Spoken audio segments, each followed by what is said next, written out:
Order this regular meeting of the Minnehaha County Planning Commission. As a courtesy, make sure that all your cell phones are turned off. Please note that tonight's Planning Commission meeting will be rebroadcast via CityLink and posted on the www.minnehahacounty.org site for viewing by the general public. Any final action taken on any conditional use permit applications tonight will take effect 5 working days following this meeting, unless a written appeal of the Planning Commission's decision is filed in the Planning Office by Tuesday, September 4th at 5 p.m. In the event of an appeal, the decision will be referred to the County Commission for a hearing on Tuesday, September 18th at or after 9 a.m. The affected parties will be notified of meeting date. Meetings of the County Commission are held in this same room. Action taken on the text amendment during the public hearing tonight is a recommendation that will be forwarded to the County Commission for another public hearing on Tuesday, September 18th at or after 9 a.m. And the same carries forward. The County Commission meetings are held in this same room. First on the agenda, is there anyone here from the public who wishes to speak on any item that is not listed on the agenda? Okay, next I'll read each item on the consent agenda. If any member of the audience objects to the item, please raise your hand, and the item will be moved to the regular agenda to allow you to address the commission later in the meeting. Any items remaining on the consent agenda will be approved together in one motion by the Planning Commission with the conditions recommended by staff. The first item is the approval of the minutes of the July 23rd, 2018 meeting. Item number 2 is conditional use permit 18-37. This is to transfer one building eligibility. Petitioner is Paul Carrot. It's approximately 4 miles east of Baltic. Item number 3, conditional use permit 18-38 to allow motor vehicle repair shop and a sales display. It's on the property about a half mile south of Hartford. Petitioner is Dean Stockwell.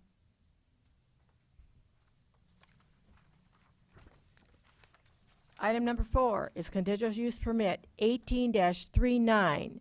This would allow a 7,600 square foot of total accessory building area.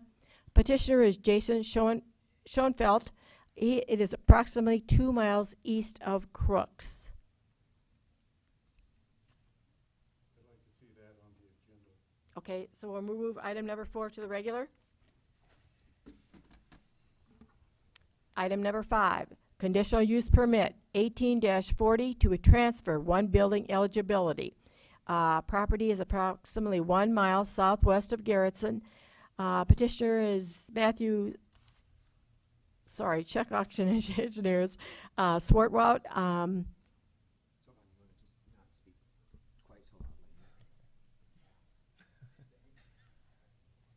Any objection to this one? Item number 6, conditional use permit 18-20 to allow a telecommunications tower. It's approximately 1 mile west of Brandon. XL Towers. Anyone here an objection to that? Item number 7, conditional use permit 18-41 to allow a commercial building addition. The owner is H. Paul Sunderman, approximately 2 miles west of Baltic.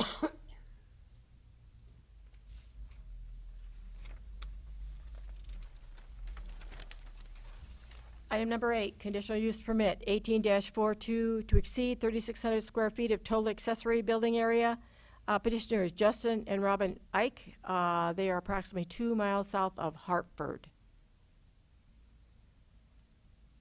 Item number 9, conditional use permit 18-44 to exceed 3,600 square feet of total accessory building area. Petitioner is Devin Elbers, approximately 2 miles northeast of Brandon.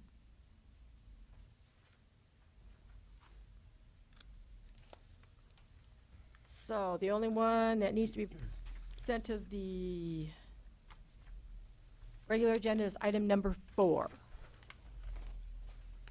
I'll entertain a motion to approve the other items 1, 2, 3, 5, 6, 7, 8, and 9. So moved. Second. All those in favor? Aye. Opposed? Motion passes. For those that have been approved, you are free to go.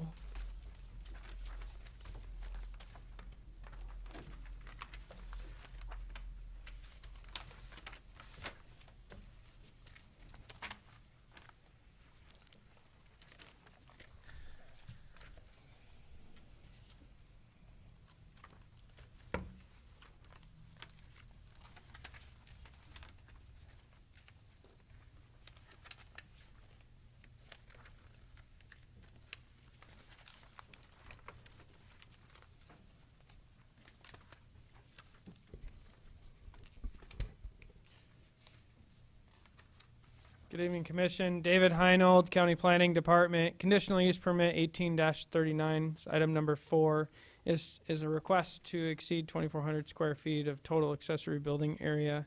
The petitioner is requesting 7,200 square feet on the PowerPoint there.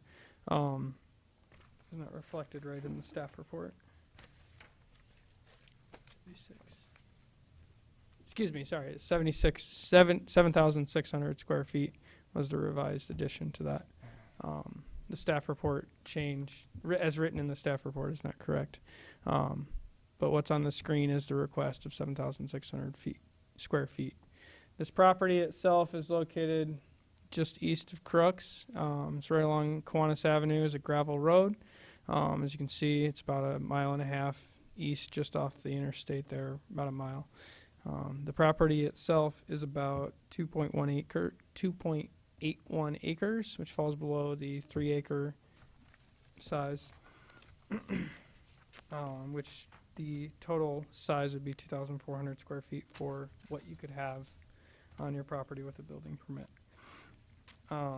For a detached accessory building. The building itself will be a 76 by 100 foot building. As you can see, it'll be located just north of the proposed house along Kiwanis Avenue. And here's the driveway right here. This would be the building right here in the house itself.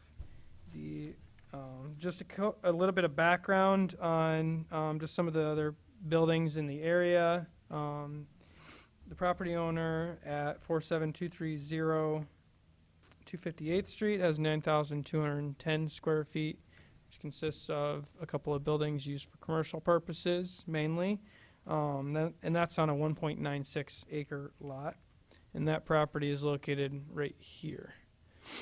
The property owner at 25747 Kiwanis Avenue has 2,646 square feet, and that property is on 10 acres, which is actually just located just to the north of the subject property right here. And then the last property, the Planning Commission approved a conditional use permit, is located right here where the cursor is at 25764 Packard Lane. Was a request to allow 9,574 square feet, and that property is located about 1/4 mile to the east, and this is an existing subdivision. On August 8th, staff visited the property and determined that the proposed accessory building size, as you can see here off to the right of this image, that's where the house would be. Didn't get a picture of the building itself, but it'd be off to the back side of the image on the north side of the lot, just north of that house. Some of the criteria that we go through, and this is looking north on the gravel road. That's the last picture I have of that. Some of the criteria that we go through in determining conditional use permit criteria is effect upon the use and enjoyment of other property in the immediate vicinity and for uses already permitted and upon property values in the immediate vicinity. As I mentioned, there are a few properties that the Planning Commission has recently approved that have more than 2,400 square feet on similar sized properties, and some bigger and some smaller. The effect upon the use and enjoyment of other properties should not be negatively affected by the construction of a proposed accessory building for personal storage. 2, that the effect upon the normal and orderly development and improvement of surrounding vacant property for uses predominant in the area. This primary property in the primary vicinity is around the property is agricultural farmland with a few acreages, residential acreages that are around the property within 1/4 mile. The requested accessory building would set a precedent for future undeveloped properties in the surrounding area and would further increase the size of personal accessory buildings in the rural area. However, accessory buildings have been approved over 7,000 square feet, of which one was just approved on a different property here tonight. And the other ones are on similar lot arrangements as this one. The future development of agricultural land is entirely dependent on the availability of building eligibilities for residential homes in the area, which there are a few. 3, that the utilities, access roads, drainage, and other necessary facilities are provided. The petitioner has not indicated a need for increased utilities. Anything beyond that would have to accommodate things for things like drainage facilities, manage type intensity and flow of water from the proposed building itself. The site plan shows the structure is accessible via the driveway, which is actually just located just south of this picture. 4, that the off-street parking and loading requirements are met. There's no off-street parking that will be needed with a supplemental area on that size of property itself. Can be accommodated on the property without any need for additional parking. As this is a personal residential building, there is no commercial use or storage or any business parking on the property that can occur. 5, that measures are taken to control offensive odor, fumes, dust, noise, vibration, and lighting, inclusive of lighted signs, so that none of these will constitute a nuisance. There's no nuisances that are permitted at any time. Any lighting that's used by the building should be directed onto the property, not emitting light onto the gravel road or any surrounding properties that are adjacent to this site. 6, the health, safety, and general welfare of the public in the comprehensive plan. This building should have no effect on the health, safety, and general welfare of the public. The use of the building for personal storage and private use will create few problems to surrounding properties, neighboring properties.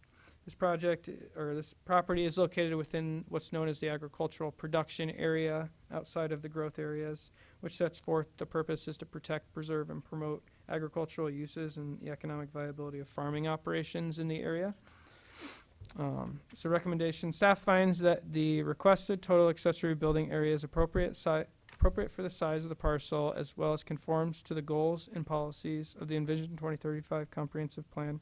So staff recommends approval of conditional use permit 1839 with the following conditions. 1, that the total accessory building square footage shall not exceed 7,600 square feet.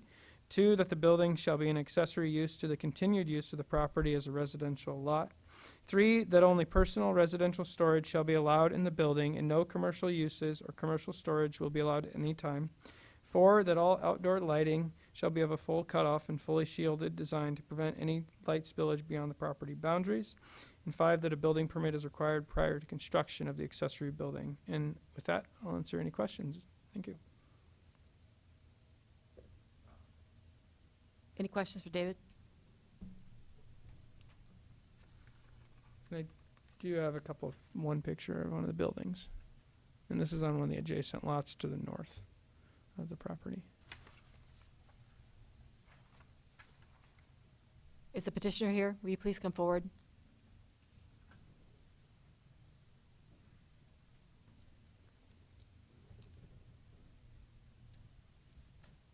Hi, Jason Schoenfeld, You state your address, please. 25759 Kiwanis Avenue.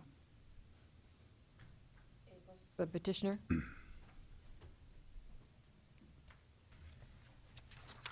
And you just plan to store Yeah, it's- snowmobiles or It's what would you use it for? it's pretty much I've got a few tractors, combine, a big camper, and I just want to get everything under a roof. So that's pretty much it. Any other questions for him? If you're storing, like a combine there, do you have potentially see this as a farm site with storing lots of agricultural equipment there? I've just got 2 tractors, a combine, and a camper that that's all I see in the future. Thank you. Thank you. Okay, we may call you back, okay? Any other proponents? Opponent, you want to come forward? State your name and address, please. I'm Steve Johnson, 25752 Kiwanis Avenue. I'm sort of disappointed in the presentation of staff. I mean, if you guys have been requiring people to not have these glaring lights, then all the guys that you've been given licenses to over here by the interstate exit are violating their light terms because they're all getting over to my house. Now, this guy here could put everything he's got out there in about a third of the building he's asking for, and he could put it a lot of places other than right up there beside the road where it's gonna be right by everybody. I assume that you guys pay for a camera. This is all we could get for a picture of this lot, the one going away? I guess I didn't realize that I was gonna have to come down here and have brought all this stuff. I think that this is way too much building. I mean, I thought I had a big garage, 1,100 square feet, and yeah, the guy next to it, I'm not sure how big his is, but I know he stores stuff in there for people, and I'm sure this guy will be storing for money or running a construction company out of there or something like that, because I just don't believe that anybody's gonna put this building up for a couple of antique tractors, a boat, and a camper. I just, this is too much building. You should, and this is not, you may think it's agricultural, but this is in the Sioux Falls School District in the same section as a Sioux Falls grade school. So this is, it's sort of on the edge of the city stuff, but this is really where eventually there's gonna be some more people. I was a township supervisor out there 20-some years ago, and we have mostly eaten up all the eligibilities right around where we're at. But there's still stuff growing out there. And most of those houses, yeah, you've given a couple of those big buildings, but most of the people out there have about a 2 or 3 car garage. Maybe they got 2 to 5 or 6 car accessory garage, but very few of them are putting up these 10,000. And that one that you gave that was just a half mile to the east, that's on about a 5-6 acre lot, on a really big lot, actually. That was the original homestead of this quarter section that's right across the road of what you're talking about. But this is too big of a building, and I didn't even realize it. I thought they would maybe have it down below. I think it's gonna be used for storage. There'll be stuff coming in and out. They'll be running a construction company out of there or something like that, because I worked in farm-related stuff when the grounds where they do the Jazz Fest were farm fields. I was down there with a hoe hoeing them. And so, farming doesn't stay forever. And by having a great big building like this out here, especially right up on the road, if he puts it way down on the back, then maybe. But that's level of the road, then his property drops way off. So now we're gonna have it right up here next to the road. Bad idea. Mr. Johnson? Go ahead, Becky. So, I'm sorry, I didn't ask Anyway, permission. yeah. That's okay. I'm wondering, so what would make this, your objection is to the size and to the location? The size, and I'm sure the ugliness. I mean, I went out of my house is 100 years old. I went out of the way to build an accessory building that looks just like it. 9/12 pitch, returns, 2-inch reveal siding. Most of this stuff that goes up out there is, it's like industrial vomit. Excuse So could me. you show us on the map where you live? I live across the street from where this is. Oh, okay. This is my house right there, and I own this property right there. Okay. And what And I've would, been out there for 40 years. and what would make this acceptable to you? Way smaller building, and not up there not up there next to the road. That's, if it's up there next to the road, that's for the convenience of the people you're gonna tell to come out there and park at my place for so much a month. Or put a limitation, you can't have but 2 overhead doors on the thing. Can't have more than one, can't have any extra meters, I mean, but especially, are you guys doing this light deal that he was reading on his thing? It has to be light that doesn't glare off the stuff, because that storage place you let in about 2 years ago over on the interstate exit, their lights, I can just about read by them from a half mile away. I don't think that you're going around, that you're sending your people around to make sure they're even following the rules they're supposed to be. I don't usually come down, I haven't been to one of these meetings for 25 years, but, you know, it's just counting on people to do this stuff. Thank you. Or if you have any questions more? I mean, I don't see where, I mean, so far all I've seen is, I was gonna clear, I have a little tractor I drive down my ditch period. Well, they've been doing some cleaning up over at their place. I see there was a nice little bundle of branches laid in my ditch. Thank you.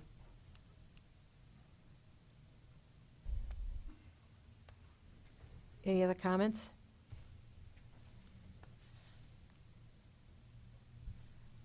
I Becky? have a question for the petition. Petitioner, Jason, will you please come back to the podium, please?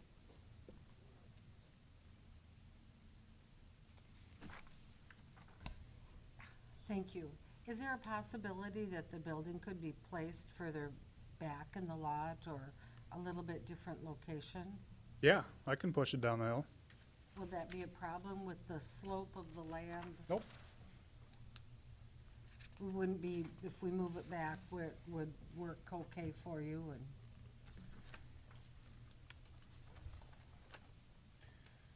Can you bring up that other, okay.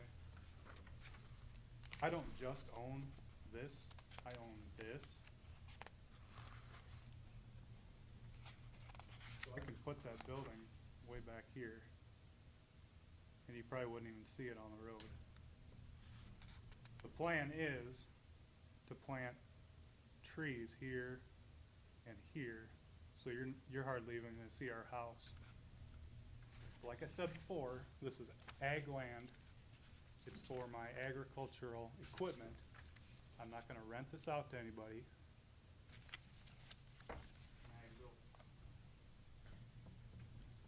But I'm not opposed to moving it off the road. Any other questions for him? Yeah, so Jason, Doug? he was concerned, how many overhead doors might you have on the building? I guess I haven't even thought about it. Okay, so that's not an issue right now, and Yeah, I haven't even got that far, I guess. and lighting, I mean, I think. Well, I'm certainly not gonna have lights like the storage units Right, over I'm there. That's sure a Mr. guarantee. Johnson's kind of grieving from other instances I mean, rather that- than just this. That kinda kills, I guess, that kills my view at night too. So, Right. I mean, it's, I totally I'll bet agree. there's a lot of people around there that have a problem with it.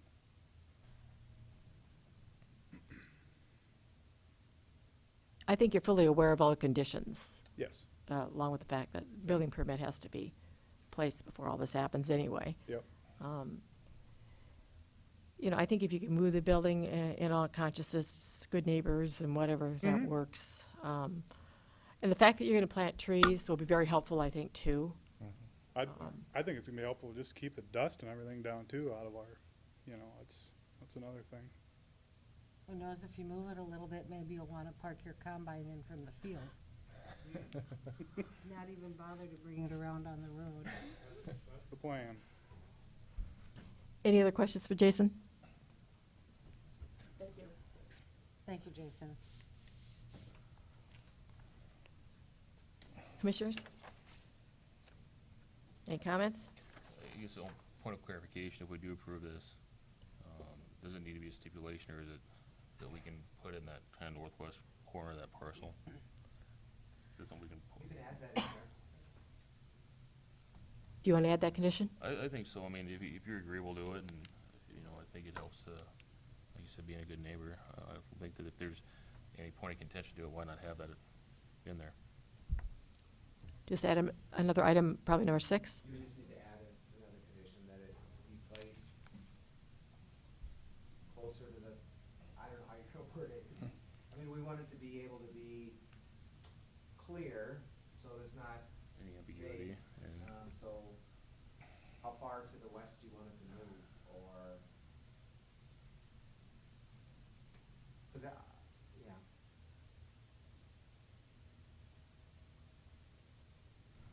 question. I guess with simplicity, to say the northwest quarter, and you can put it anywhere within that northwest quarter of that property. That's clear enough. All right. So I would make a motion to approve with the added number 6. That building would need to be located in the northwest quarter of that parcel. Do I have a second? I'll second that. All those in favor of that motion, including item number 6, which will be added as a conditional, another condition? All those in favor? Aye. Opposed? Motion passes.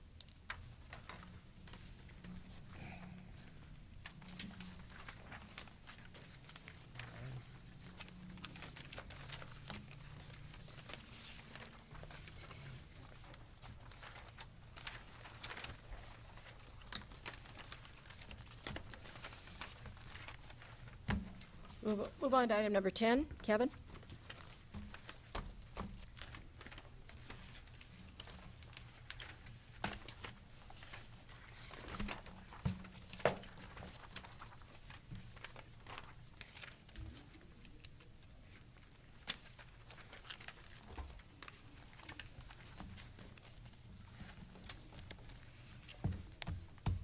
All right. Kevin Hookman, County Planning Department. Item number 10 is a zoning text amendment. Approximately a year ago, the Planning Commission approved a zoning text amendment to amend the CAFO regulations. The ordinance became effective in September of 2017, and since that time, the Planning Commission has heard several CAFOs that have gone in front of the Planning Commission and been approved. Through that process, there's been some review and suggestions that have been happening for how we can improve what was amended in 2017. So staff reviewed this with the Planning Commission last month and some ideas of how the CAFO ordinance could be changed or amended. Staff looked at 3 areas of the CAFO ordinance. And this would be the first area, section Article 1210, conditional use permit regulations. This section deals with construction documents. Since many of these large CAFOs have very large buildings associated with them. Originally, the ordinance required a 50-foot wide or wider building to get engineering. At this roughly the same time this ordinance became effective, staff was just beginning to require engineering for all buildings 60 feet wide or wider. And that was based on the building inspector's understanding of the building component and safety information guide, which was produced by Structural Building Components Association for that 60-foot building. The proposed change is then to have a engineering requirement for buildings over 60 feet instead of 50 feet wide to make it so it's comparable for both buildings that are put up non-CAFO related and for CAFO related buildings. So is there any questions about that particular item? Madam Chair. Becky? I just wanted some clarification on what we really mean by professional engineer. I mean, I'm just thinking about terminology, and we ran into some challenges with that term of professional architect. So I think I'm just wanting to make sure that we have the right terminology so that this works. I guess professional engineer being one that has a stamp. I don't know, maybe Mike. I think that's a great point. I mean, having an engineered stamp is essentially what we look for in the construction industry Yeah. typically. So I think just that engineered stamp is, what I'd say, is a good delineation. So the professional engineer is the correct terminology? Yeah, or a stamped document. I think a professional engineer is fine. I don't think there's any ambiguity in my mind, but It's not just my usual language, so no. I needed to clarify. Thank you. All right. All right, so the second part of the ordinance, I'm sorry that this got really small. If you look in your packet, maybe it'll be a little easier to read. Pertains to Article 1210L, separation requirement for criteria for CAFOs. As part of the ordinance amendment, the separation requirements were changed a year ago, and there is still an allowance to reduce the separation if there is trees to be planted or a landscaping requirement is met. Staff received several recommendations that the professional landscape architects that were used during the previous applications were not well versed in agricultural applications of plants and how to apply that to this sort of setting, where the Minnehaha County Conservation District has better expertise and more experience with working with agriculture and various different types, for reducing wind, for reducing smells, for reducing snow accumulations, all sorts of different tree belts for different applications.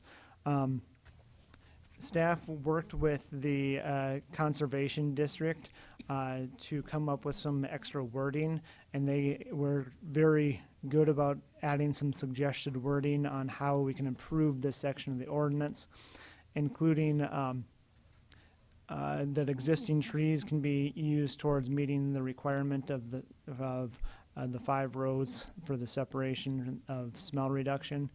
That there is not only that the trees be designed for odor reduction, but also for a visual barrier as part of that process between the CAFO and the adjacent property.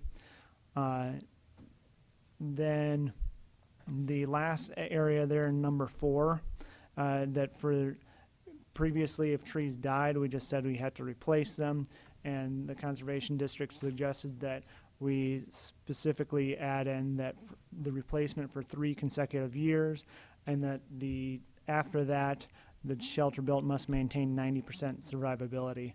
So that way, if in 10 years a windstorm blows down half the trees, they'll have to replace up to at least that 90% or more in that time frame. I guess, and then the final part is that the Conservation District is listed as an approved organization to be used as the professional to design the shelter belt for the odor reduction. So is there any questions about that?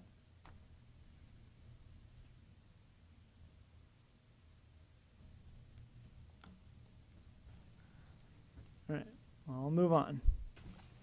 And then the final part of the ordinance that we were looking at changing would be the text amendment, Article 1905 for Planning Commission hearing notification. Through the conditional use permit process, we've had some concerns about the notification requirements. Even in the previous ordinance, the CAFOs were required to have a different notification requirement than the rest of a regular conditional use permit. This maintained that more stringent further setback for a half-mile setback for notification, and then it required certified mail to go out. The previous ordinance required the certified mail include a return receipt, which is a little green card that's attached to the letter that is signed and then returned to the sender to show who signed it and when. It has been raised to staff that this is a concern because for a few different reasons. One is that it's confusing. It's not a typical type of mail that is used by individuals to send a certified mail with return receipt. So not everybody understands what's the difference between them. Another concern is that these lists, once you go a half mile out, can get really long. And to have certified mail and a return receipt ends up being approximately $7 per letter to send out, and it gets to be an expensive mailer when you add up that. It's about twice the cost of just certified mail. Then the third point that was brought up is that certified mail does require a signature by someone to receive the mail. The only difference is that the signature is unknown. It's only provided to the post office and not back to the resender. So anybody who received that would sign for it, and we said yes, somebody got that piece of mail, or they have to go to the post office to sign for it to get that piece of mail. So that's what why we have suggested to remove the return receipt out of the ordinance, but everything else remains the same. Is there any questions about that?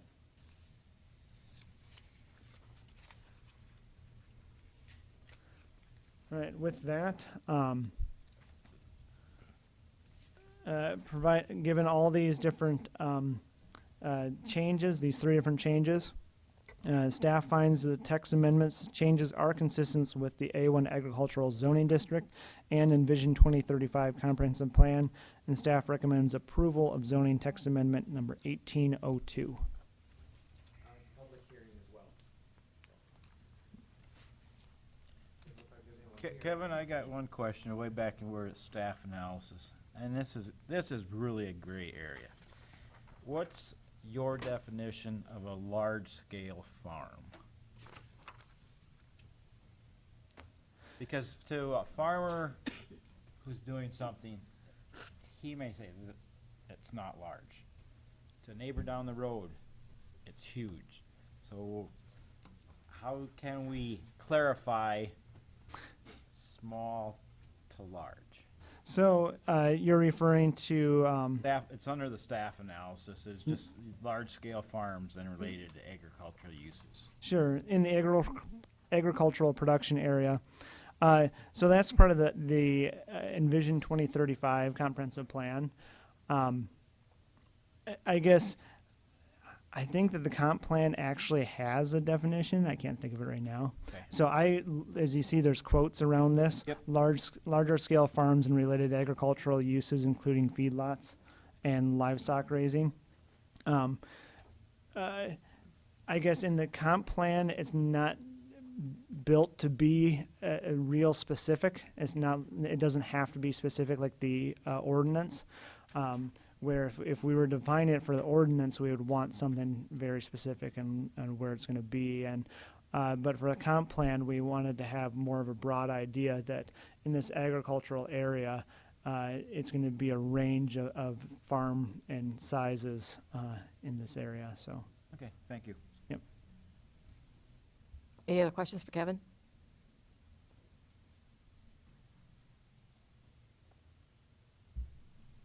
Okay, this is a public hearing, but we also need a motion to approve this. I move we approve the, item number 10, the zoning text amendment. I'll second. Okay, all those in favor? Aye. Opposed? Motion passes.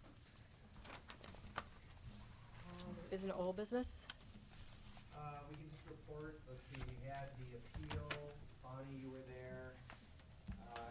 It was a little bit of a craziness because the guy showed up 30 minutes after you remember that? Or did you leave? Oh, you left. Well, he showed up 30 minutes after the commission had taken action, and so we all sort of reheard it, and nothing really changed.